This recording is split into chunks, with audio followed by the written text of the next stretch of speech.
Eccoci, siamo finalmente online in questa nuova puntata di Guarda fuori dagli schemi, in cui parleremo di una tematica che sta davvero a cuore a me e a tantissimi altri e in particolar modo ai nostri due ospiti di oggi che sono appunto, parto dalle donne per proprio grande cavalleria. Federica Luoni, che è una naturalista, ha conseguito un dottorato in ricerca, in analisi, di ricerca in analisi, protezione e gestione della biodiversità e lavora per l'IPU dal 2009, attualmente nell'area conservazione della natura, seguendo progetti di conservazione della fauna, tra cui appunto il progetto Life Integrato Gestire 2020. E inoltre si occupa anche del settore agricoltura dell'associazione. In questo caso, in questo periodo ci raccontava che è in pieno lavoro per quanto riguarda la nuova PAC e l'applicazione quindi poi anche di quello che dovrà essere la realizzazione del Green Deal anche per quanto riguarda il tema agricoltura. E accanto a lei invece, a qualche chilometro di distanza, dato che grazie al cielo questi strumenti ci consentono di incontrarci anche virtualmente, c'è invece Enrico Casarotti, che è laureato in scienze e tecnologie viticole ed enologiche e dopo gli studi tecnici agrari si occupa per alcuni anni di ricerca in enologia e successivamente di consulenza.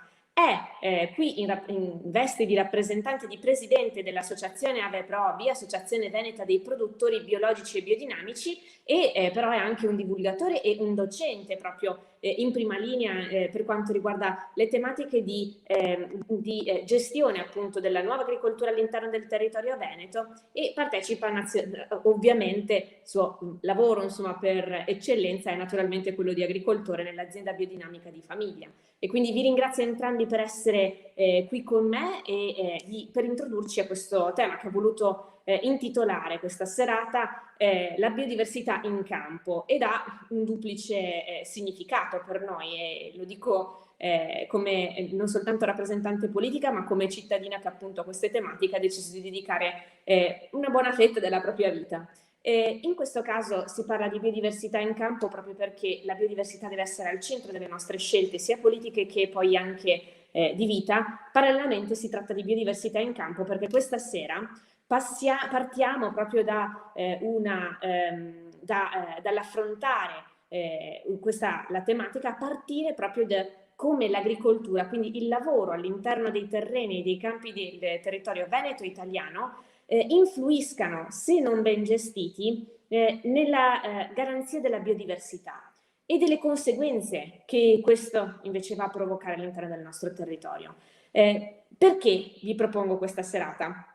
E capita proprio a fagiolo oggi, perché qualche tempo fa ho potuto leggere un progetto di raccolta dati proprio promosso dall'IPU, che è la realtà associativa in cui milita e lavora la nostra Federica.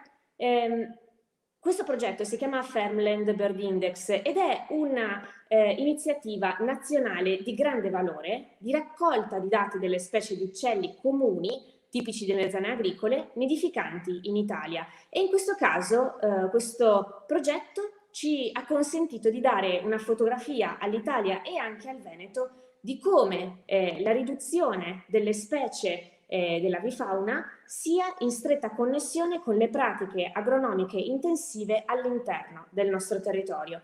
Ed è proprio di questo che parleremo con Federica ed è invece delle buone pratiche che voglio parlare insieme con Enrico. Per cui a questo punto, ringraziando tutti coloro che hanno consentito di realizzare questa serata, mi permetto di dare subito la parola a Federica per non perdere tempo e le chiedo quindi di raccontarci di questo progetto Farmland che è entrato anche in Consiglio regionale, sai Federica, perché a partire dal vostro lavoro ho preparato una interrogazione grazie alla collaborazione con alcuni attivisti anche di l'IPU Veneto e anche con alcuni cittadini attivi in Europa Verde che appunto di questo tema vogliono proprio fare la propria base di impegno proprio istituzionale e anche politico.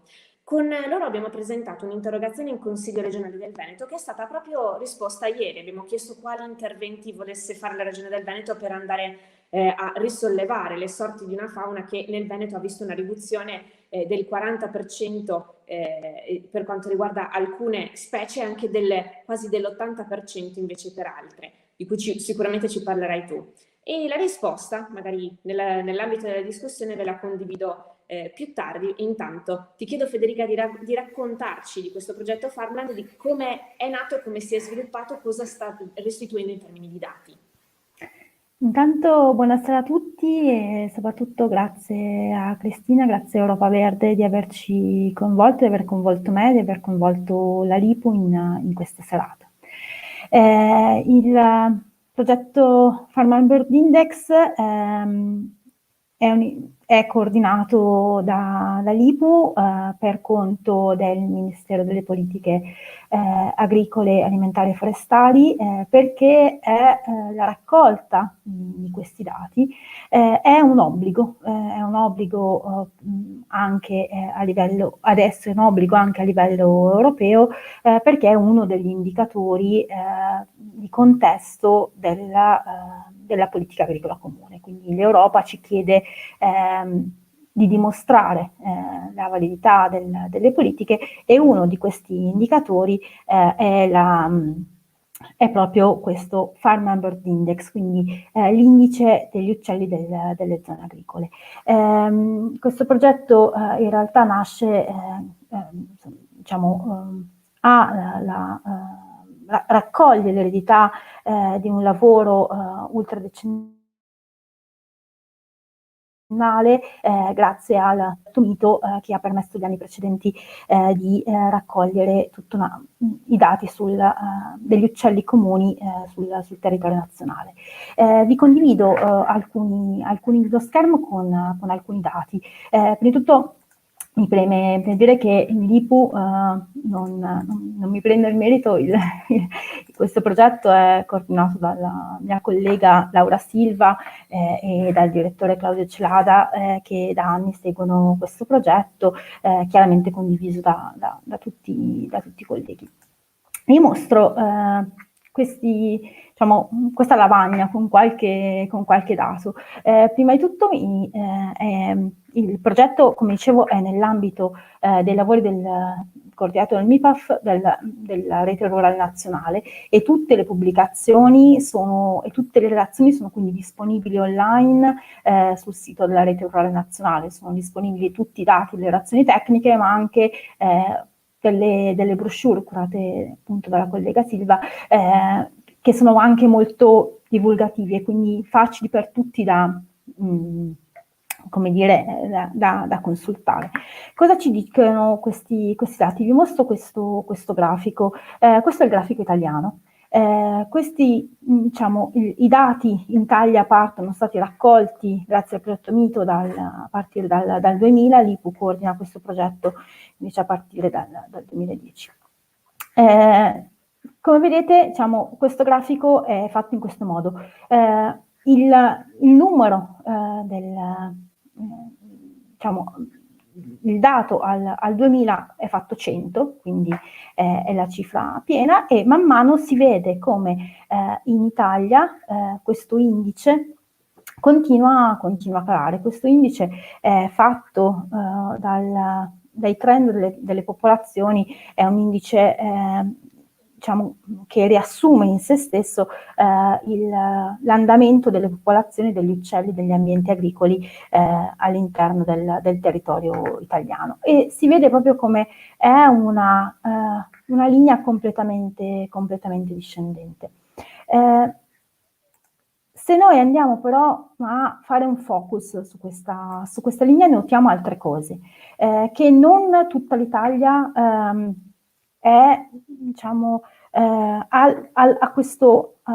la linea segue delle pendenze diverse, sia a livello regionale, ma soprattutto questa tendenza la osserviamo se andiamo a suddividere l'Italia, in tipologie ambientali che corrispondono anche a diverse intensità di lavorazione agricola, se poi andiamo a osservare nel dettaglio. E vediamo che la linea blu delle pianure è quella che ha veramente il tracollo più alto. Dal 2000 a oggi abbiamo perso oltre il 53%, quasi il 54% della popolazione degli uccelli.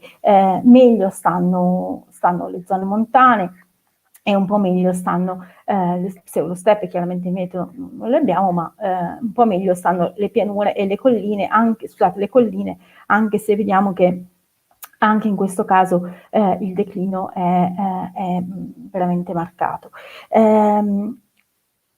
Questi dati sono ancora più significativi se andiamo ancora di più nel dettaglio, cioè se andiamo a indagare quali specie crescono e quali specie declinano in questo set di specie che compongono questo indicatore. E vediamo che le specie, alcune di queste specie, cioè quelle maggiormente legate agli ambienti agricoli, sono quelle che declinano maggiormente. Questo è il saltimpalo, una specie comune che vedete che, questo è il dato italiano, ha perso il 70%, quasi il 70% negli ultimi 20 anni. Questo è l'allodola, un tempo comunissima, e vedete che la sua popolazione è quasi dimezzata. Piuttosto che se andiamo a fare un focus sulla verla piccola, anche in questo caso un uccello che ha bisogno di praterie, ha bisogno di cespugli, anche in questo caso il declino è profondamente marcato. Uccelli di cui noi abbiamo, o meglio, noi abbiamo una forte responsabilità, perché sono uccelli che si sono proprio adattati agli ambienti agricoli, sono uccelli di aree aperte e che quindi in qualche modo l'agricoltura li ha favoriti, quindi la buona agricoltura li favorisce, li ha favoriti nel corso dei secoli e invece con il cambio drastico delle pratiche agricole, vedete come questo dato è sempre più in discesa. Vi mostro anche due grafici per il Veneto, scusate se è spostata la scritta e la copre un po', però ecco, vedete come purtroppo per la regione Veneto che è composta proprio da quelle due parti, quindi pianura e colline e prealpi, il calo è decisamente netto, si parla del meno 40% dal 2020, non fatevi ingannare da questo andamento che viene definito declino moderato, ma deriva dal fatto che per la definizione tecnica declino moderato significa che il declino è del 4% l'anno, che è tantissimo, capite? Perché vuol dire perdere migliaia di individui l'anno. Se poi noi andiamo a fare un focus nelle specie proprio per la regione Veneto, vediamo come negli anni quelle specie, il numero di specie che ha un declino forte sta aumentando sempre di più. Ci sono poche specie che sono in incremento, quelle rappresentate, diciamo, maggiore è la fetta, diciamo, maggiore è lo spessore, maggiore è il numero di specie, ci sono poche specie che sono in incremento, che sono tutte specie generaliste, corvidi, qualche specie che ama stare ad esempio anche nelle zone periurbane, eccetera, mentre ci sono tantissime specie che sono quasi 20 specie che sono invece in declino, e sono proprio tutte quelle specie che sono strettamente legate alle pratiche, diciamo, un tempo venivano chiamate le pratiche agricole tradizionali, comunque al paesaggio agricolo composto e variegato. Spero di aver risposto, di avervi fatto un quadro Grazie, sei stata super veloce. Grazie, tra l'altro sei stata super veloce, per cui dopo sicuramente ritorniamo insomma su questi numeri e invece poi su anche che cosa significa questo calo per noi. Passo quindi la parola ad Enrico, che invece ha un grande compito. quello di spiegarci invece la parte buona, diciamo, della attività agricola che invece può far bene a queste specie che abbiamo visto essere in declino e di conseguenza, appunto, come presidente di Aveprobi, se sei rappresentante di uno dei gruppi che sicuramente più di tutti va a sviluppare queste tipologie di pratiche e le cerca appunto di diffondere. Ti chiedo però quali sono queste pratiche che consentono la garanzia della biodiversità che sì, non è soltanto animale, non è soltanto avifauna, ma naturalmente poi dopo è anche naturale. Per cui Enrico, raccontaci le buone pratiche che riuscite a mettere in gioco e insomma magari anche le difficoltà che ci possono essere nel poterle realizzare all'interno del nostro territorio, e magari anche puoi raccontarci anche perché invece non sono molto, tipicamente non sono scelte. Bene, grazie mille intanto dell'invito. Sì, io allargo un po' il campo, nel senso che parlare di agricoltura e biodiversità sono due cose che vanno di pari passo, ma anche che sono conflittuali in alcuni casi, no? Nel senso che noi in agricoltura andiamo a creare un ambiente antropico semplificato, molto semplificato per una comodità di gestione, per una riduzione dei costi, una maggior facilità, diciamo, di lavoro agricolo. Ci sono un sacco di sistemi per permettere una buona biodiversità anche all'interno di un'azienda agricola. Tutte queste tecniche penso che siano quelle che fanno parte un po' dell'agricoltura biologica e biodinamica. Perché? Perché proprio uno dei pilastri fondanti dell'agricoltura biologica è il mantenimento e miglioramento di quella che è la biodiversità e cercare di portare il più in alto possibile, diciamo, l'asticella degli standard qualitativi sia dal punto di vista della gestione animale che dal punto di vista della gestione vegetale.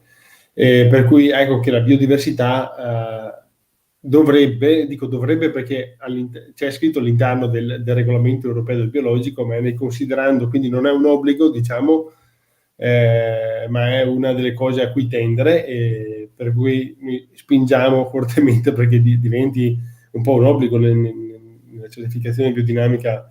Lo è, nel senso che una percentuale di azienda deve essere, di terra dell'azienda deve essere predisposta per l'aumento della biodiversità, come attraverso zone umide piuttosto che siepi, piuttosto che mureti a secco, piuttosto che come alberi di grande importanza, cioè alberi grandi, al fine di migliorare un po' quella che è la biodiversità media, che in Italia purtroppo è molto alta in alcune parti d'Italia e molto bassa in altre parti, insomma, quindi molto bassa dove? Nelle pianure principalmente, che sono coltivate in maniera intensiva fondamentalmente. Io ho portato un po' di foto per farvi vedere quelli che sono un po' i modelli, perché si sta parlando di modelli a confronto, secondo me, da un certo punto. E questi presuppongono delle tecniche diverse e dei benefit ambientali e sociali diversi che purtroppo non vengono attualmente valorizzati. Quindi diciamo che è l'agricoltore che in tanti casi deve essere volenteroso, diciamo, e voler investire su queste cose un po' perché ci crede, diciamo, un po' perché è convinto quindi della necessità. Vediamo quindi qua per esempio una foto di un progetto americano dove dopo un sacco di anni hanno una diversità di metodo di coltivazione. Vediamo una coltivazione convenzionale in confronto con un'organica. Vediamo una diversa struttura dei suoli, questo vuol dire una diversa biodiversità all'interno del suolo, quindi siamo sul molto piccolo in questo caso, no? Che porta poi a differenze anche macroscopiche, che porta a differenze nella capacità di campo, cioè nella quantità di acqua che riesce ad assorbire un suolo, quindi differenze nella quantità di suolo lisciviato o eroso durante una pioggia, per esempio, o specialmente nelle bombe d'acqua. Vuol dire minori irrigazioni, vuol dire una gestione diversa anche di quella che è il campo. Adesso siamo abituati purtroppo a vedere da molto lontano in maniera molto personale quello che è l'agricoltura biologica in qualche maniera, nel senso che oggi, fra l'altro, insomma, è una delle giornate importanti per il discorso della marcia per stop pesticidi, però non è l'unica cosa. Qui vediamo per esempio due aziende vicinissime, una bio e una convenzionale, vediamo che c'è una gestione molto diversa di quella che è l'ambiente circostante. Quindi togliere l'erba da un campo, cioè vuol dire una trinciatura così bassa che non è la normalità per fortuna, ma quasi su alcune tipologie di agricoltura. Questo porta ad un calo molto importante di quella che è la biodiversità, per esempio, vegetale. Quindi vado a selezionare una certa quantità di specie che poi potrebbero diventare infestanti, vado a selezionare quelli che sono i micro e i macroorganismi all'interno del suolo. Quindi se è una cosa così sciocca, diciamo, però in realtà vado a fare veramente con un semplice sfalcio ad un'altezza diversa, piuttosto che lasciare crescere l'erba di più o di meno, una selezione e quindi una riduzione o un aumento di quella che è la biodiversità. Qui vediamo altre tipologie di gestione. Vediamo l'inserimento dell'animale, per esempio, che all'interno dell'azienda, che è stato perso da noi, c'erano fino agli anni 60, era una cosa comunissima trovare l'animale nelle aziende. Poi per motivi economici fondamentalmente è stato accentrato, andando a creare delle situazioni anche pericolose secondo me dal punto di vista ambientale, nel senso che abbiamo degli allevamenti molto grandi che sono inquinanti in qualche maniera, piuttosto che avere un allevamento diffuso più piccolo con spesso un benessere animale anche superiore, devo dire, non dappertutto chiaramente, ma sì, con un diciamo minore inquinamento puntiforme in qualche maniera. E la presenza dell'animale all'interno dell'azienda è importantissimo, A, perché va a fare la brucatura, B, perché va a distribuire, quindi con le deiezioni cioè va a creare nuove forme, diciamo, di catene trofiche all'interno, quindi ci sono, diciamo, microrganismi nuovi che arrivano, più biodiversità anche da questo punto di vista. L'alternativa, vedete per esempio a destra, è l'utilizzo dei disarmi che va a calare, a parte essere brutto per me da vedere, ma va a decrementare fortemente quella che è l'attività di alcune tipologie di cepi microbici, no? Quindi diciamo che blocchiamo alcune parti della biodiversità dei suoli in questa maniera. Adesso vado un po' più veloce, ce la faccio.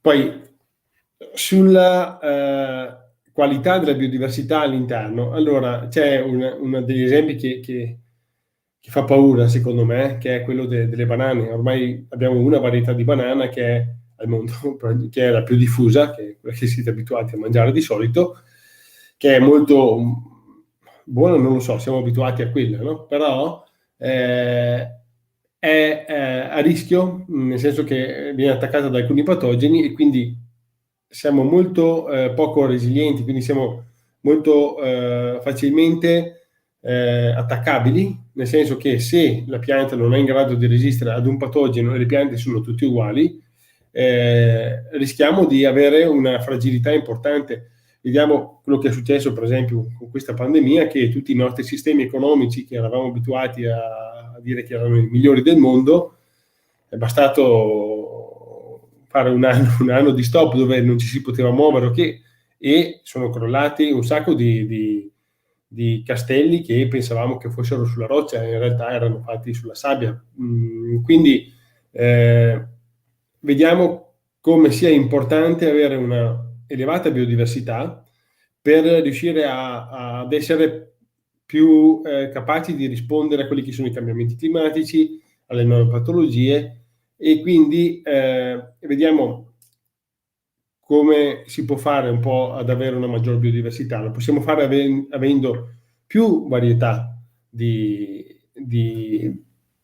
colture, vuol dire l'utilizzo delle popolazioni, per esempio sui cereali, piuttosto che delle varietà singole. Su questo ci sono degli ottimi lavori di Ciccarelli, per esempio, e sono state fatte in Italia delle buone attività e anche delle popolazioni di miscugli che vengono utilizzati molto bene. Vuol dire cercare di fare delle varietà nuove, più resistenti attraverso l'incrocio, portando diversità all'interno delle colture. Vuol dire anche inserire all'interno di una singola coltura, vedete per esempio nella foto in alto a destra, un frumento con all'interno una leguminosa, cioè una bullatura, una consociazione, cioè due colture assieme che permettono il miglioramento di entrambe nel lungo periodo.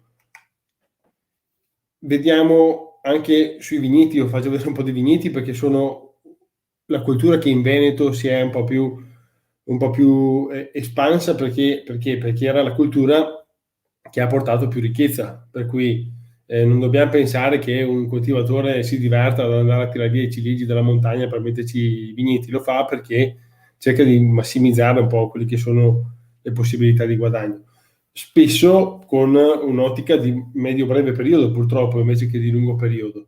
Però anche all'interno di chiamiamole monocolture è possibile favorire una biodiversità, possiamo utilizzare in questo caso dei sovesi, degli erbai, delle cover crops, possiamo utilizzare le siepi attorno ai vigneti, già questo sarebbe una cosa molto importante. All'interno poi del campo in sé possiamo decidere di utilizzare più varietà, quindi togliere un po' quello che è il vigneto monoclonale per esempio e passare a policlonali piuttosto che a selezione massale, quindi vuol dire ceppi diversi che garantiscono una miglior resistenza. Miglior resistenza vuol dire meno input in qualche maniera, no? Le siepi, possiamo fare delle siepi che siano utili per l'ambiente circostante, quindi sia per i pronubi, quindi per gli impollinatori, ma anche utili per l'agricoltore.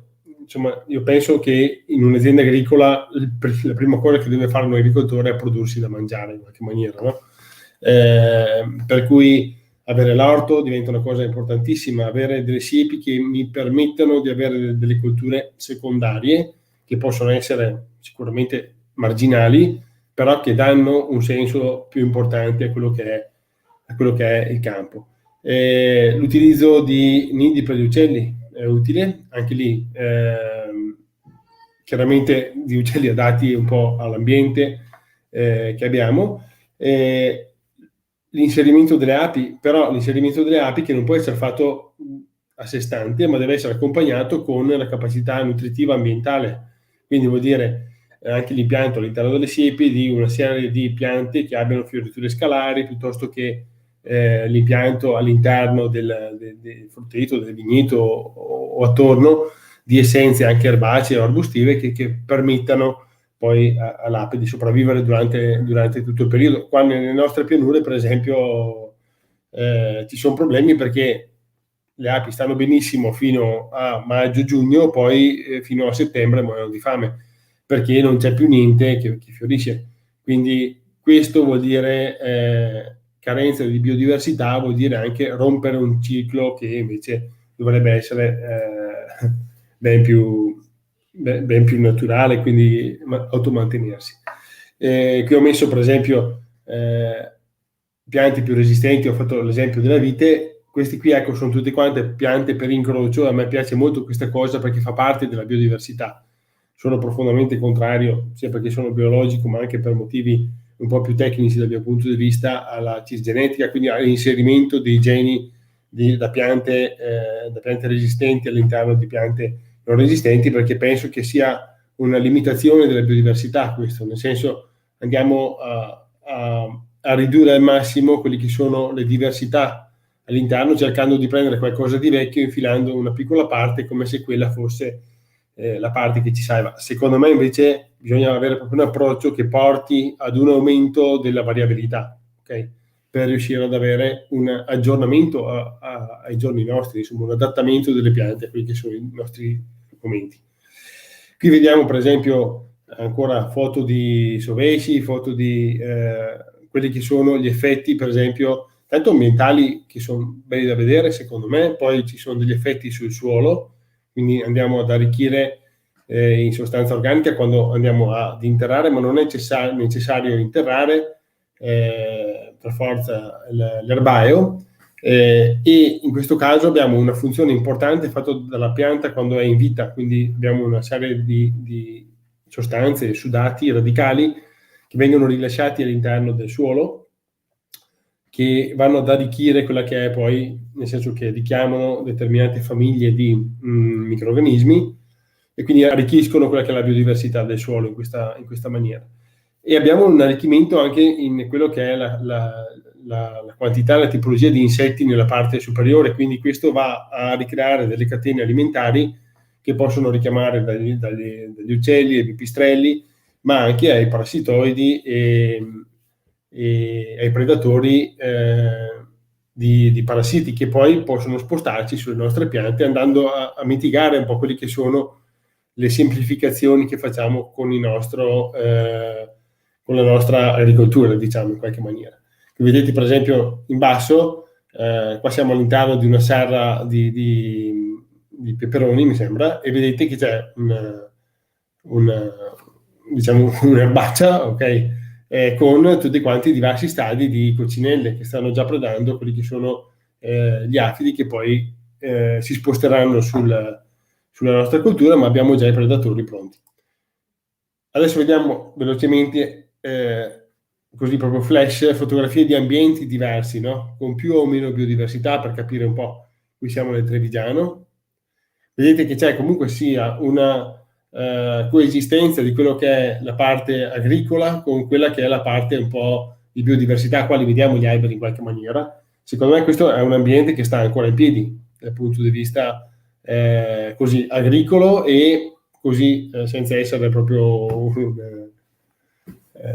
esperto di ecologia, penso che abbia comunque della biodiversità all'interno di se stesso.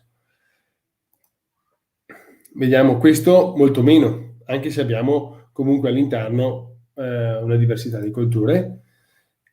Qui andiamo peggiorando, ok, nel tempo, e lo vediamo anche dalla tipologia di assetto che c'è nel territorio. Vediamo per esempio che i vigneti sono stati piantati per ritocchino qui, quindi abbiamo un rischio di lavamento e quindi vuol dire che il suolo si sposterà perdendo lo strato fertile superficiale, quindi abbiamo anche lì una perdita importante di quella che è la biodiversità.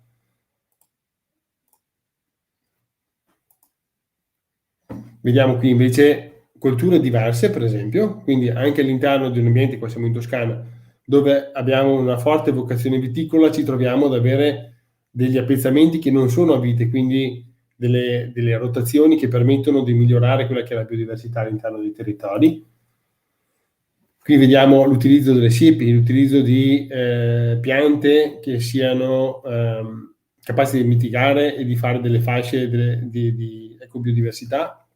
Vediamo che ci sono anche le api, ecco, faccio anche un lancio sulle api e sull'avvelenamento delle api per i neonicotinoidi, che fortunatamente sembra che pian pianino l'Europa comincia a bandirli, e vorrei che in Italia non vengano ripescati in qualche maniera come è stato fatto per il rogor o il cloropirifosmetile per uso d'emergenza, che non ha nessun senso, essendoci centinaia di alternative in qualche maniera. Centinaia no, però ci sono delle buone alternative. Qui vediamo ancora degli esempi di ambienti. Ecco, qui ci sono delle difficoltà, per esempio, qui siamo ancora in Toscana, abbiamo delle difficoltà legate alla presenza degli ungulati in questo caso, per cui è stato necessario in molti casi andare a recintare quelli che sono gli appezzamenti con delle reti extra. È un costo veramente importante che va in qualche maniera poi a limitare anche quelli che sono le fasce, per cui metodiche di controllo sono auspicabili, quelli che non siano per forza quelli della caccia, ma insomma si possono trovare qualcosa di meglio anche forse. Qui vediamo ancora tipologie diverse, quindi vigneti mescolati con erbai che sono legati poi agli animali, mescolati con frumenti, e questo cosa vuol dire? Anche andare a migliorare quella che è la biodiversità economica di un ambiente, nel senso che andiamo a cercare di ridurre quella che è la fragilità di un sistema. Voglio dire, se domani io faccio solo bottiglie di vino e il vino improvvisamente nessuno lo compra, quello che è successo per esempio in questa pandemia, magari ho anche la pasta o la farina, posso fare qualcosa di diverso e creare diciamo, collaborazioni anche col territorio attorno, quindi creare tutte quante tipologie di economia qualitativa che sono molto più resistenti rispetto a quella del input-output, quindi dell'export, diciamo, produzione per chissà dove. Chiaramente sono percorsi da fare e la maggior parte di questo dipende dalle scelte alimentari del consumatore locale. È chiaro che non siamo in grado di assorbire tutta quella che è la produzione dei nostri ambienti, perché siamo uno Stato fortemente esportatore su alcune tipologie e invece importatore su alcune altre, però ciò non vieta di creare anche per aziende grandi dei circoli virtuosi locali all'interno. Locali vuol dire anche regionali, vuol dire anche italiani a questo punto, cioè quando vedo che io mando le mie mele in Norvegia e al supermercato mio trovo quelle del Perù, mi faccio delle domande, insomma, su come funzionano le cose. Quindi vediamo, questo qua è un esempio un po', diciamo, folcloristico anche, però vediamo la presenza all'interno del vigneto anche di alberi, questo in questo caso diciamo che è molto estensivo, però lo possiamo vedere poi in qualche altra foto anche in maniera più normale, come in questo caso, quindi all'interno del vigneto, mantenendoli comunque un po' castrati, nel senso un po' potati, troviamo diverse tipologie di alberi che vanno a creare biodiversità e non è che facciano proprio questo danno enorme per il vigneto, nel senso avremo qualche chilo d'uva in meno, però l'ambiente circostante ne guadagna ben di più. Qui vediamo ancora foto diverse, qua c'è un altro erbaio, ecco questa qui effettivamente è una coltura a vigneto, però diciamo che in questo momento non è il vigneto che comanda, ma è la parte di biodiversità legata a quella che è l'erba che è stata seminata. E cerchiamo di far andare a fioritura in questo caso per permettere anche lo sviluppo di un sacco di insetti. Poi chiaramente quando è il momento deve essere sfacciato l'erbaio in qualche maniera, perché chiaramente non è l'obiettivo principale della cosa, però è una delle pratiche che mi permette di aumentare la biodiversità e migliorare anche quelli che sono i terreni. Vedete per esempio in questo caso una brassicaccia con l'ape che va a prendere il polline, qui vedete ancora senape, vedete rucola, vedete delle graminacee, qui vedete della chillea, quella bianca, assieme a dei trifogli. Ecco, i trifogli sono delle leguminose che vanno a fissare attraverso dei batteri un po' di azoto all'interno dei terreni, quindi ecco che senza dover andare a comprare concime in qualche maniera vado a migliorare nel lungo periodo un po' quella che è la biodiversità. Chiaramente a seconda di quelle che sono le quantità di uva che porto via magari devo reintegrare lo stesso, però diciamo che mi aiuta parecchio. Qui vediamo per esempio filari di erbe aromatiche che vengono messe all'interno, anche queste sia per l'aspetto estetico sia per l'aspetto proprio di biodiversità, di presenza di api e anche di pollinatori, ma anche proprio per la presenza dell'erba aromatica. Qui vediamo gli orti. Ecco, un'altra cosa invece che crea biodiversità, secondo me, in maniera molto importante e favorisce, è il riciclo di quelli che sono tutti quanti gli scarti che derivano dalla coltivazione. Qui vediamo per esempio la raccolta di tralci di potatura assieme a una parte di erbaio che poi verranno compostati, e anche qui io spingerei fortemente perché fossero possibili i compostaggi in campo fatti con un certo criterio, un po' come vengono fatti anche in Trentino e Alto Adige, che attualmente sono praticamente vietati, nel senso che è possibile tenere tonnellate di effluente zootecnico fresco sul campo e poi andare a interrarle per un mese, entro un mese, oppure andare a interrarle fresco, che va a creare molto più danno piuttosto che creare piccoli cumuli che vengono compostati e che poi andranno a creare fertilità invece all'interno dei terreni. Quindi diciamo che abbiamo veramente delle bestemmie dal punto di vista agronomico, ma bisogna fare così. Che alla Qui fine vediamo per esempio questo tipo di iniziative poi, se si riuscisse a superare queste limitazioni, si potrebbe lavorare molto anche sulla capacità fertile del terreno, quindi per una... Certo, l'obiettivo è quello. Esatto. Qui vediamo per esempio un'azienda orticola all'interno di un vigneto, qui siamo in Trentino, vediamo il cumulo fatto all'interno del campo che poi verrà utilizzato per la fertilizzazione. Quindi andiamo a creare quello che è un po' il circolo chiuso, diciamo. In realtà non è chiuso del tutto perché qui viene inserito anche una parte di materia animale, però li si può fare. Qui vediamo le siepi ancora, che sono importantissime sul biologico perché sono necessarie per dividere dal campo del vicino, diciamo, che utilizza prodotti fitosanitari convenzionali che vanno ad inquinare il mio campo biologico, per cui l'utilizzo delle siepi diventa importante perché fa da barriera in qualche maniera. E anche in contrasto per quanto riguarda il vento, per esempio.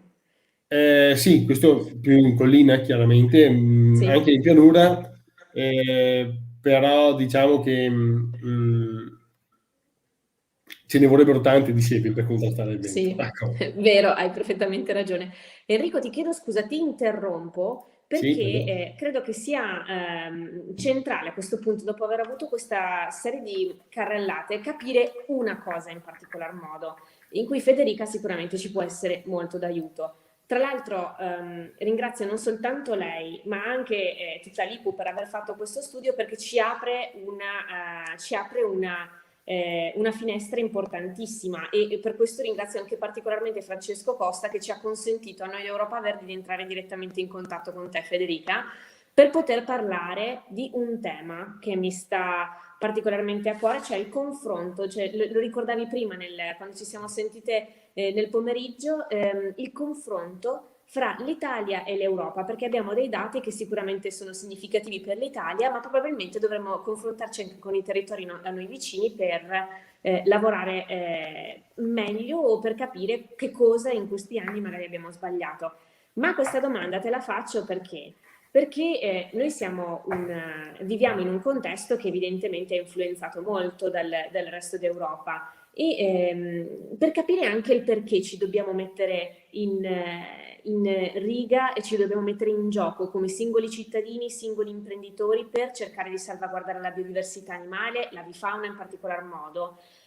Dato che molti di noi sono nuovi un po' a questo tipo di ragionamenti, e oggi insomma abbiamo la possibilità di fare divulgazione da questo punto di vista, ti chiedo, oltre a confronto Italia-Europa, anche perché la scomparsa delle piante, la scomparsa di intere specie animali, e quindi diciamo l'alterazione di un sistema naturale che dovrebbe essere, tra virgolette, perfetto, e che evidentemente a causa di questi numeri vediamo che è nettamente imperfetto, influisce non soltanto sull'ambiente, ma in particolar modo su noi esseri umani. Cioè, perché ci dovremmo interessare, al di là del fatto che magari uno è appassionato, uno ci tiene a tutelare la terra, ma perché devo convincere, come posso convincere anche i miei colleghi, che magari sono anche un po' negazionisti da questo punto di vista, nel prendersi realmente a cuore questo obiettivo?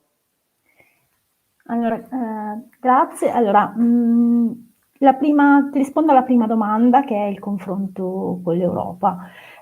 Purtroppo i nostri vicini di casa, tutta l'Europa, non è messa brillantemente meglio di noi, se non in alcuni casi, perché il modello agricolo europeo è un modello molto simile, anzi soprattutto in alcuni paesi nord, diciamo centroeuropei, è un modello agricolo estremamente intensivo, come quello delle pianure, e come le foto di prima ci hanno mostrato benissimo, molto più, accompagnate sicuramente delle parole, ma molto più delle parole, il grosso problema che affligge tutta l'Europa è la banalizzazione e la scomparsa degli elementi naturali.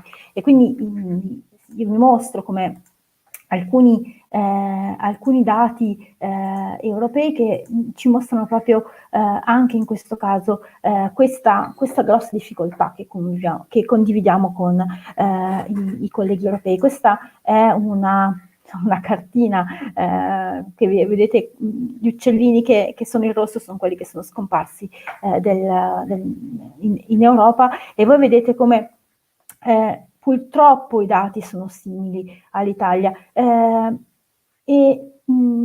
i dati sono migliori dove?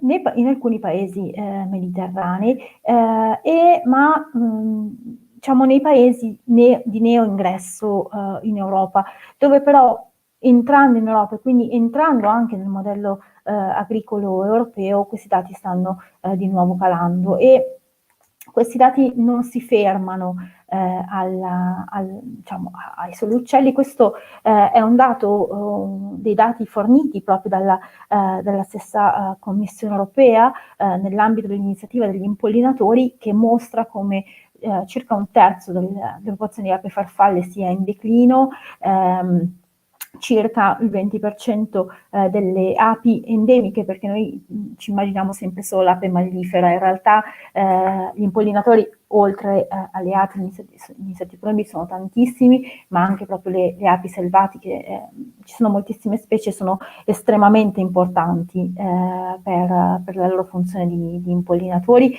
sono a rischio, così come il 10% delle farfalle. Noi calcoliamo il Farm on Board Index, ma esiste un altro indicatore che è il Butterfly Index, cioè l'indicatore delle farfalle e in questo caso è un indicatore della salute dei prati, e vediamo come in Italia non viene ancora calcolato, non siamo tra i paesi in cui purtroppo questo indice viene calcolato, ma vediamo che anche questo purtroppo in Europa è in declino. Non bisogna però appunto perdere la speranza, perché ci sono, come è stato mostrato prima, delle buone pratiche che permettono di invertire la tendenza anche perché è una nostra necessità, come dicevi giustamente Cristina.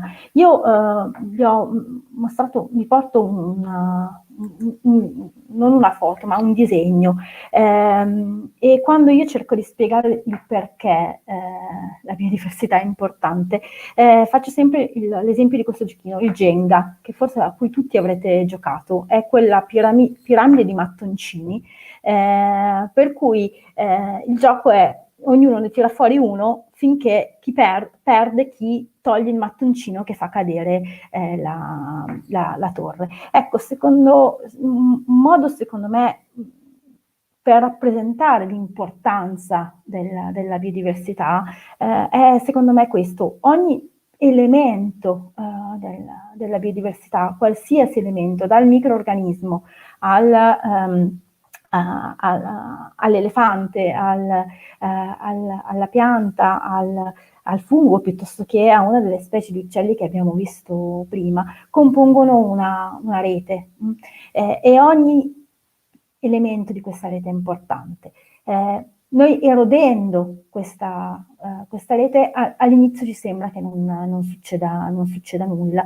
In realtà stiamo minando l'equilibrio di quello che è il sistema degli ambienti naturali. Lo stiamo indebolendo, lo stiamo banalizzando, e la banalizzazione è estremamente, la semplificazione è estremamente pericolosa. Perché basta un minimo, e l'abbiamo visto con questa pandemia, basta una minima perturbazione per far cadere tutto il sistema che ci siamo costruiti. Questo è perché tutti questi elementi, la rete della biodiversità fornisce quello che in termine tecnico chiamiamo i servizi ecosistemici, che sembra che è un termine ormai molto, molto usato, ma sono tutto quello che la natura ci dà gratuitamente, che è alla base della nostra vita quotidiana, ci permette, in questo schema, secondo me, vedete i servizi ecosistemici, cioè quello che la biodiversità ci offre gratuitamente. Questo l'abbiamo già detto, quindi tutta la parte, questa fetta legata proprio anche al cibo, quindi all'impollinazione, alla fertilità del suolo, alla fotosintesi, al ciclo dei nutrienti, senza il quale non potremmo produrre cibo, e quindi di conseguenza dall'altra parte ovviamente la fornitura di cibo, ma anche dei servizi di cui a volte non ci immaginiamo, la qualità dell'aria,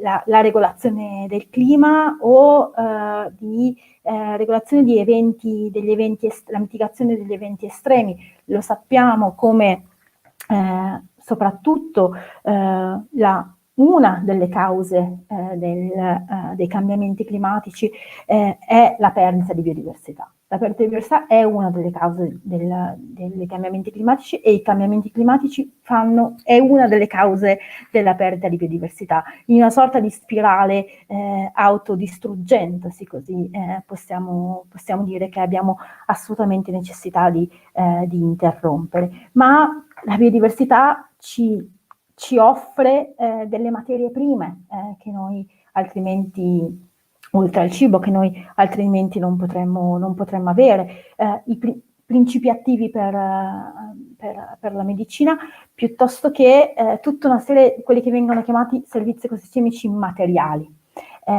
ossia banalmente la bellezza di andare a fare una passeggiata in un'area verde, e questo periodo chiuso in casa ce l'ha estremamente dimostrato quanto ne abbiamo bisogno, anche dal punto di vista proprio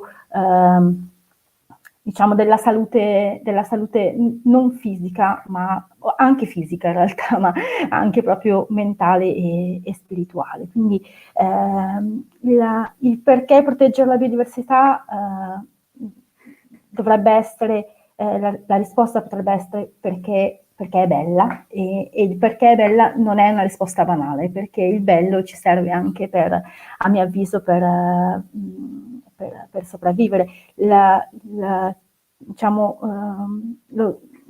Chiamiamolo lo slogan della LIPU, la mission della LIPU, noi diciamo per gli uccelli, per la natura, per la gente, perché è estremamente, tutte queste cose sono estremamente connesse. Gli uccelli, molti ci chiedono perché voi della LIPU vi occupate di agricoltura, perché abbiamo visto che gli uccelli dipendono dall'agricoltura, ma gli uccelli sono parte di questa rete che consente anche all'agricoltura di sopravvivere, a tutti noi di stare bene. Se poi volessimo fare anche un calcolo puramente veniale, il proteggere la biodiversità è estremamente importante anche dal punto di vista economico. Un dato su tutti, questo è l'impatto economico della perdita degli impollinatori in Europa. È stimato che circa 15 miliardi di euro la produzione agricola dell'Europa è direttamente attribuita agli insetti impollinatori.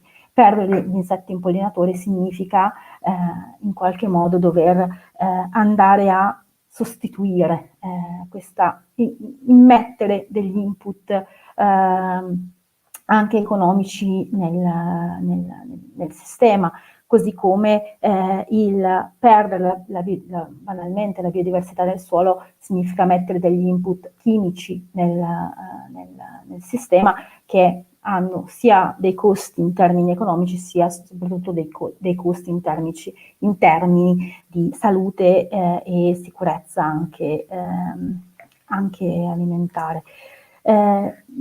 Un solo accenno sulla importanza della biodiversità anche per l'agricoltura. Questo è uno studio condotto dall'Eurac e condotto da una serie di ricercatori, non ve li ho elencati tutti, ma il cui primo nome è Matteo Dainese, che è stato anche ospite di un nostro webinar, che mostra proprio qual è l'importanza una review di una serie di studi che mostrano qual è l'importanza della biodiversità proprio per il settore agricolo. Questo grafico è un pochino complicato, ma sta a significare che l'abbondanza e la ricchezza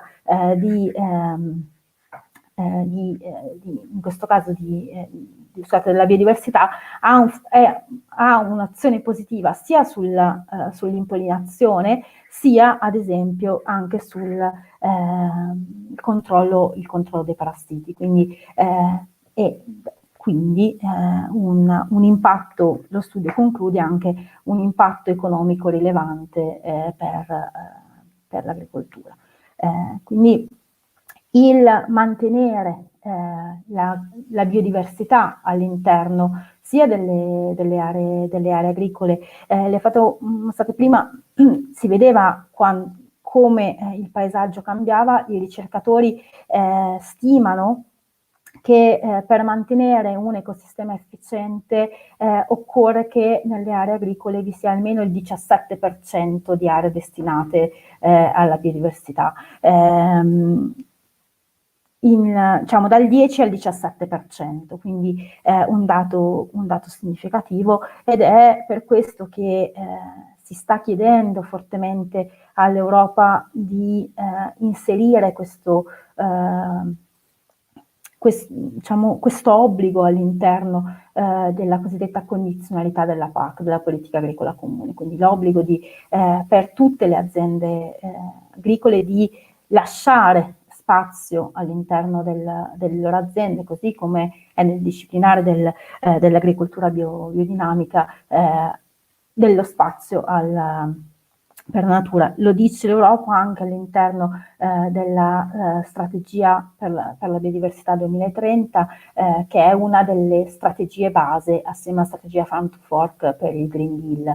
E quindi deve essere un nostro impegno, se non vogliamo che, come vi ho mostrato prima, questa piramide cada e noi ci troviamo, come si dice, con un pugno di mosche, oppure in una pandemia come quella da cui stiamo fortunatamente uscendo. Grazie davvero Federica di questa panoramica, sicuramente di grandissimo valore e anche secondo me molto motivante per riuscire a perseguire questi obiettivi. E tornerei ad Enrico in fase, diciamo, di conclusione di questo incontro, dato che sta per scattare l'ora e quindi non vorrei impegnarvi più del dovuto. Ma c'è anche una domanda di questo, oltre a chiederti se magari hai altro da aggiungere in completamento, dato insomma il tuo contributo anche fotografico, che ci fa ben capire come in realtà questi sistemi integrati di biodiversità e coltivazione agricola e biodiversità animale e vegetale possano fare la differenza, per cui volentieri possiamo approfondirlo ulteriormente, ma allo stesso tempo c'è una domanda anche dal pubblico che è secondo me particolarmente interessante. La pone Rossella Cerisano e chiede: i cambiamenti climatici possono avere come concausa l'espianto di piante autoctone per favorire invece l'impianto di piante non autoctone? Un tema che ho posto insomma in discussione anche nelle scorse legislature molte volte ai miei colleghi, cercando di valorizzare quello che era un obiettivo anche di tutela della biodiversità autoctona, quindi non importata, diciamo, e che sicuramente credo che sia interessante in questa occasione poter andare almeno ad accennare. Ti lascio la parola, Enrico.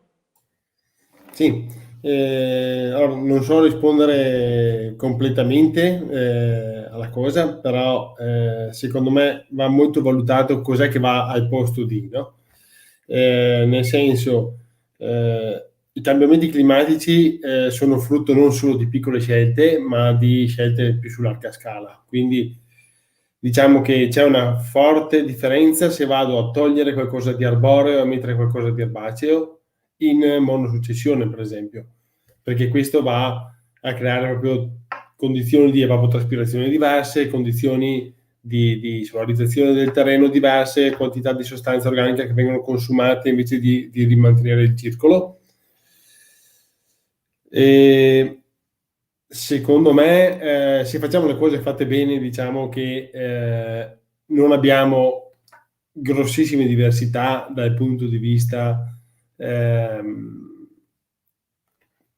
del cambiamento. Invece volevo porre l'attenzione un po' sul fatto che abbiamo un cambiamento climatico che porterà a cambiare quelle che sono le specie autoctone, secondo me. Nel senso che banalmente l'aumento di temperature piuttosto che gli eventi monsonici che abbiamo in alcuni periodi dell'anno e poi eventi di elevata siccità porteranno patologie nuove, porteranno squilibri e porteranno ad un cambiamento all'interno della cosa. Poi siamo abituati a considerare, secondo me, autoctone anche piante che non lo sono. Per esempio, qua dalle mie parti si trovano dei boschi di pini che hanno piantato qualche centinaia di anni fa, che non ci azzeccano niente in realtà con l'ambiente che c'è. Fortunatamente adesso si stanno reintegrando quelle che sono le piante reali del nostro ambiente, e questo va fatto.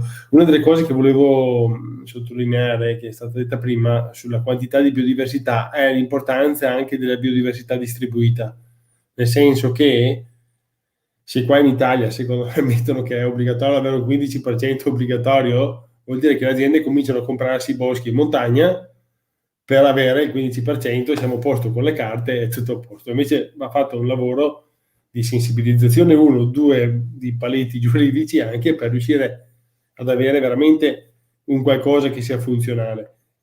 E questo ci serve per capire nel lungo periodo, insomma, anche il discorso del bello che c'era prima, quando si diceva, che secondo me abbiamo un po' perso, nel senso che a volte io faccio fatica, cioè vedo qualcosa che è bello, ma se mi chiedono pensa a qualcosa di nuovo, di bello, faccio fatica. Invece noi italiani storicamente abbiamo sempre fatto il bello nella nostra cultura.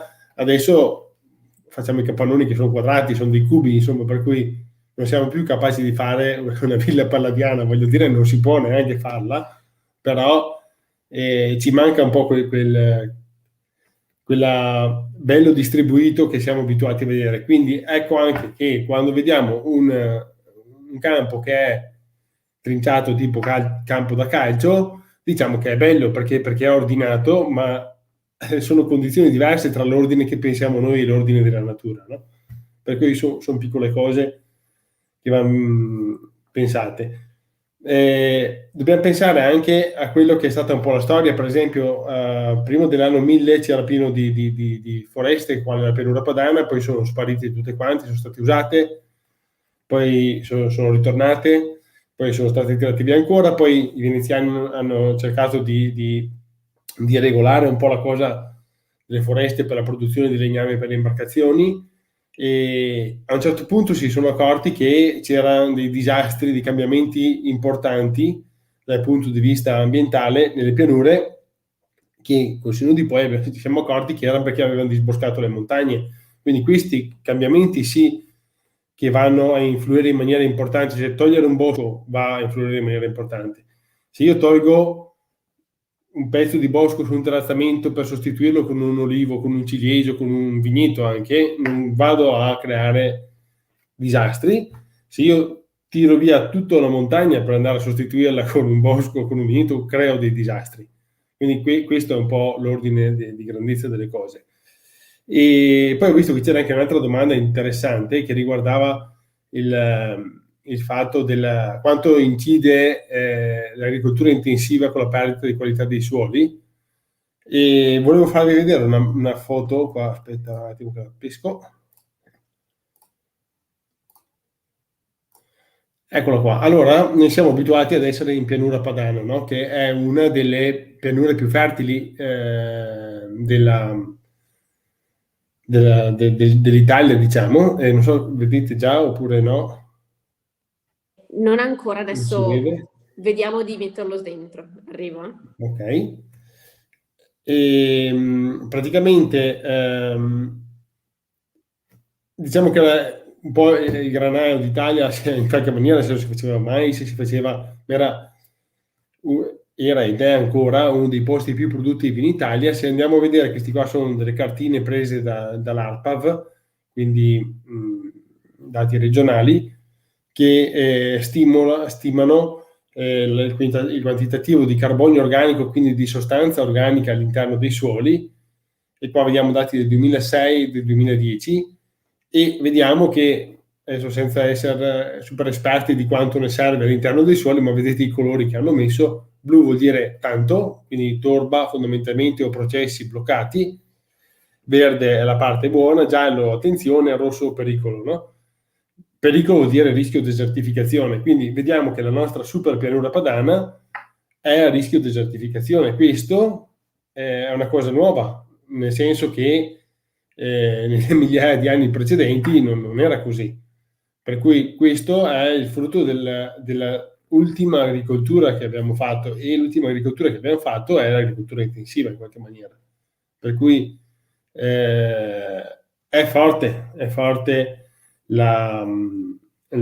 l'impatto che c'è. Quindi che si dica, ho visto studi anche che dicono che il vigneto coltivato convenzionalmente, come si fa nelle nostre pianure, va ad avere un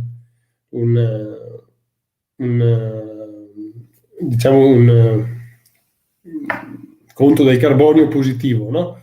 Per cui in teoria dovremmo andare a fissare, e qui non lo vedo, però, cioè, se dopo tutti questi anni da quantità di sostanza organica più elevate siamo passati a rischio desertificazione, evidentemente o c'è qualcosa che non va negli studi, oppure c'è qualcosa che non va su come andiamo a vedere le cose, insomma.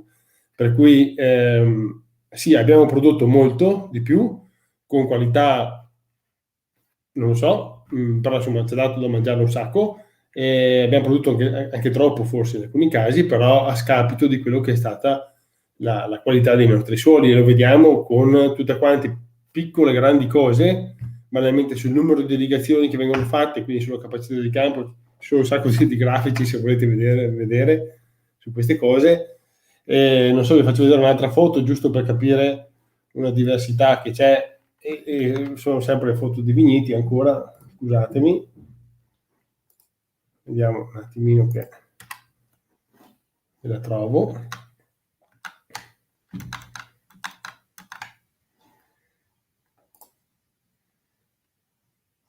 E sono foto fondamentalmente di generali lavorazioni, diciamo, senza andare in cerca degli estremi, però eccolo. Però sono cose che si vedono, che a volte chi parla mi piacerebbe che andasse in campo ogni tanto, ecco, prima di parlare. Sono cose che sono secondo me molto difficili da spiegare dal punto di vista non pratico, perché sono molto ampi, ci sono un sacco di fattori, quindi cambiare un solo fattore può essere significativo per una cosa, non so, per esempio aggiungo azoto, vedo che cresce di più la pianta, ok, però non so cosa sto facendo dall'altra parte, o perlomeno non lo sto andando ad osservare. Non so se quando vado a mettere un sacco di nitrato ammonico all'interno dei suoli, chi sto ammazzando all'interno del suolo, se c'è qualche microrganismo che non riesce a sopravvivere, se stanno tutti bene. Sono cose così complesse che faccio fatica ad andarle a vedere. Quello che secondo me possiamo vedere è un effetto di lungo periodo, l'abbiamo visto su quello che è successo prima. È vero, abbiamo usato cose, cani e porci, abbiamo usato l'atrazina, abbiamo utilizzato il DDT, abbiamo usato un sacco di cose che non andavano bene, ce ne siamo accorti tardi, e per cui cerchiamo adesso, secondo me, di anticipare un po' queste cose, ed è una cosa molto buona, però è il modello agricolo che va un po' cambiato. Qua vedete nelle foto a destra e a sinistra, questa qui è la classica prova della vanga, quindi una badilata di terra di due vigneti vicini, stessa tipologia di terreno. Vedete la profondità diversa dello strato fertile, che è quello più scuro, che è di qualche centimetro, circa 7-8 centimetri nel terreno convenzionale, che invece arriviamo tranquillamente ai 20 cm, 25 e ce n'è ancora sotto sul terreno coltivato in maniera organica. Quindi queste sono differenze. Cosa vuol dire? Che all'interno di questo terreno, a parte non andarci l'aria bene dove vedete la parte gialla, ma fa fatica ad andarci le radici, fa fatica ad entrarci l'acqua lì. Quindi avremo una minor percolamento, diciamo, una minor capacità di campo. Quel terreno lì fa poco spugnetta, diciamo, no? Quindi c'è bisogno di più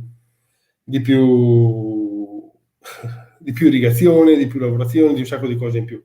In realtà sto leggendo un commento, dice che servono studi intensi, sperimentazioni serie e serrate. Secondo me ce ne sono già un sacco, è che non le vogliamo vedere, ok? Per cui, che non si mettono in pratica quando... sì, uno degli esempi un po' sciocchi che però mi viene in mente ogni volta è quello della confusione sessuale applicata all'interno delle colture, no?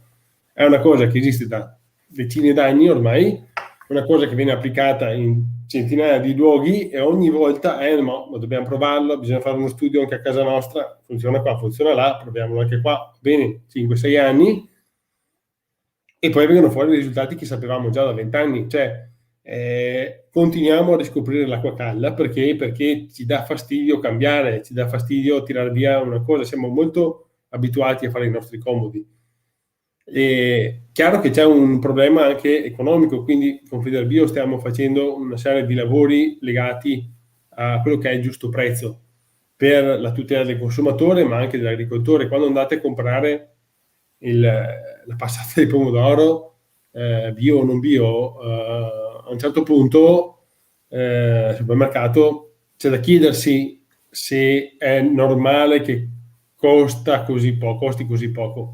Nel senso che la nostra agricoltura purtroppo è finanziata dalla PAC, nel senso che noi agricoltori spesso lavoriamo o a pareggio o sotto costo e poi viviamo di elemosina più o meno, no?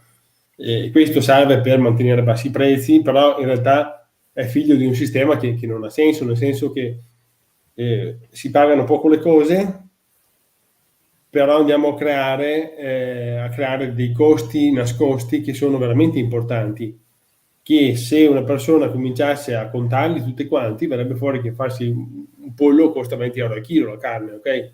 Se io devo coltivarmelo a casa, cioè in giardino.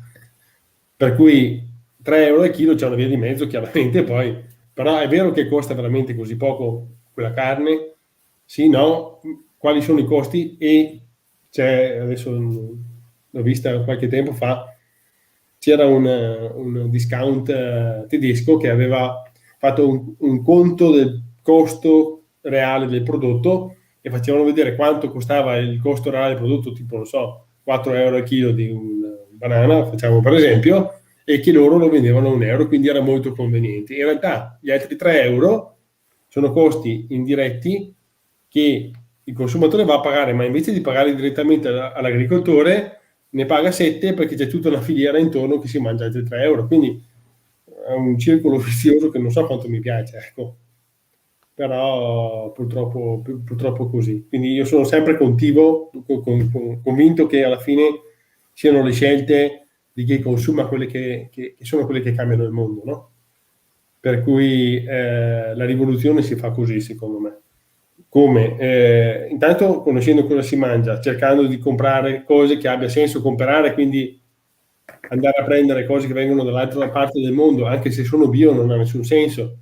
Andare a prendere prodotti, non so, l'insalata già lavata è un'assurdità, si consumano 30-40 litri di acqua per ogni chilo di insalata, quindi quando si trova l'insalata anche biodinamica lavata e insacchettata mi faccio delle domande: ha senso? Quanto è impattante quella cosa? Quindi, eppure i consumi sono in crescita su queste parti, quindi c'è qualcosa che non va, purtroppo bisogna spendere un sacco di tempo per informarsi e questo è una delle cose più preziose che abbiamo, che non abbiamo tempo. Eppure credo che valga la pena, almeno per la nutrizione nostra, andare a perdere un minuto. E poi questo diciamo, è la madre di tutte quante le altre scelte alla fine, perché l'agricoltura di un tipo o di un altro tipo, scelte di biodiversità piuttosto che di un altro, vanno poi a finire su quello che c'è sullo scaffale del punto vendita che voi comprate alla fine.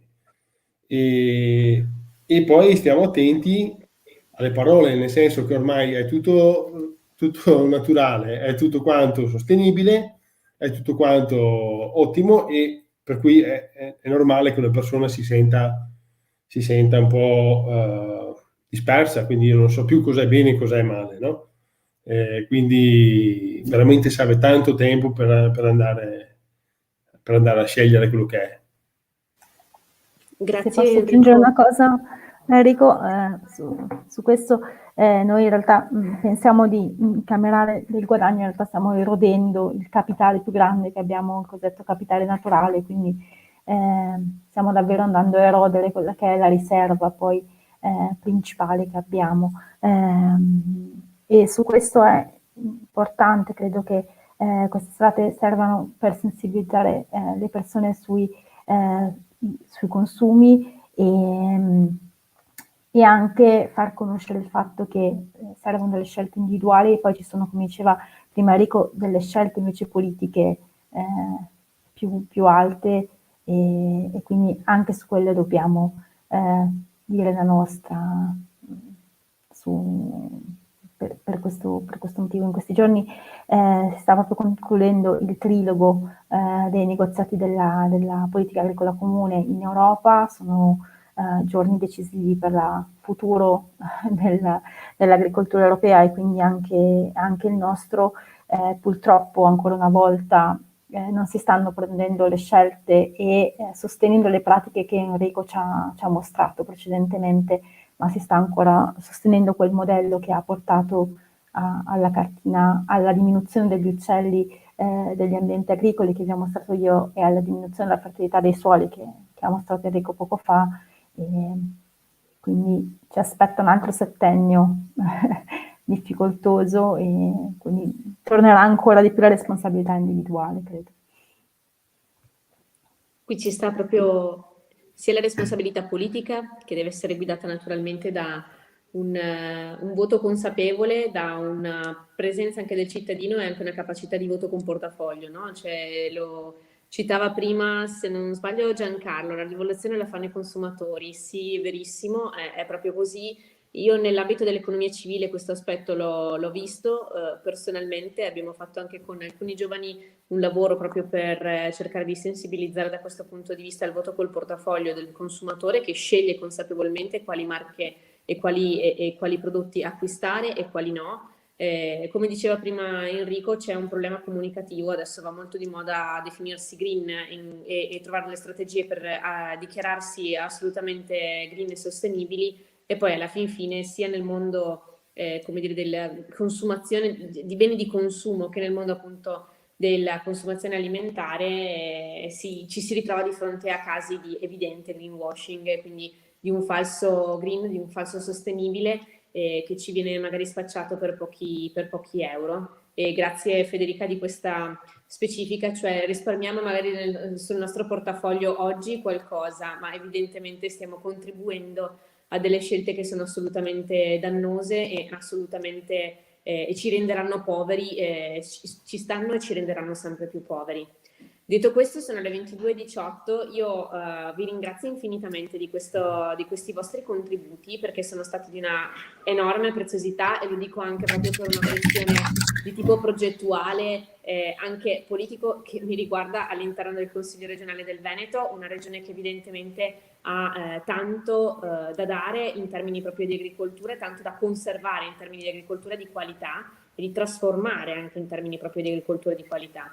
Il percorso sarà sicuramente molto duro, l'ho visto in questi giorni con la risposta che è stata data proprio all'interrogazione che parla di Farmland, e per cui vi ringrazio di averci dato questi strumenti di conoscenza, perché consentiranno probabilmente un lavoro di almeno imperterrita e mai demoralizzata sollecitazione della Giunta regionale, dato che come consigliere di opposizione è evidentemente molto difficile riuscire a fare la differenza in grandi termini, ma sicuramente ci sarà sempre questo impegno da parte mia e di tutta Europa Verde di poter portare avanti queste iniziative, queste proposte, valorizzando anche quello che ci diceva Enrico in termini qualitativi di ciò che già il Veneto sta facendo e di ciò che appunto si può naturalmente ancora fare se si decide di puntare appunto sul benessere d'oggi e di domani.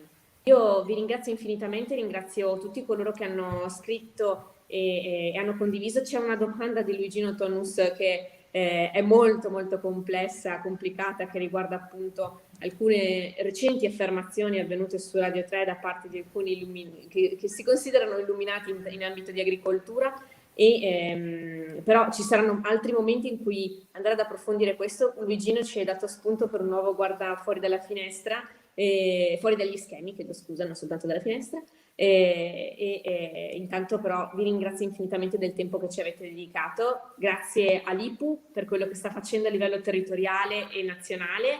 Ringrazio l'IPU e tutti gli attivisti di l'IPU in particolar modo, perché si stanno dando grande da fare in tante necessità del territorio, in termini anche proprio di protezione e di prevenzione ambientale, in territori che sono stati abbandonati da molti politici e dove appunto all'interno si stanno progettando iniziative di discarica accanto a zone di produzione di qualità, discariche di rifiuti speciali e altre iniziative che appunto stanno portando avanti in coordinato con i diversi comitati e con diversi cittadini del territorio. Grazie ad Enrico e a tutta l'associazione AveProbi per l'esempio che state dando in termini qualitativi di produzione, e grazie anche per il contributo tecnico che state fornendo non soltanto nel mondo dell'agricoltura, ma anche al mondo politico, e spero davvero che questo impegno possa essere restituito in maniera degna, non come magari stiamo vedendo anche in questo periodo a livello sia di politica nazionale che regionale. Grazie. Grazie Cristina. L'ultima cosa, se riesco, sì. Volevo pubblicizzare un po' un progetto che stiamo facendo con AveProbi assieme a una fondazione francese che si chiama AgriBioSA, che prevede l'impianto di alberi e di siepi. Finora abbiamo piantato 10.000 alberi e l'obiettivo è arrivare a 60.000 insomma, in breve tempo e anche un po' di più.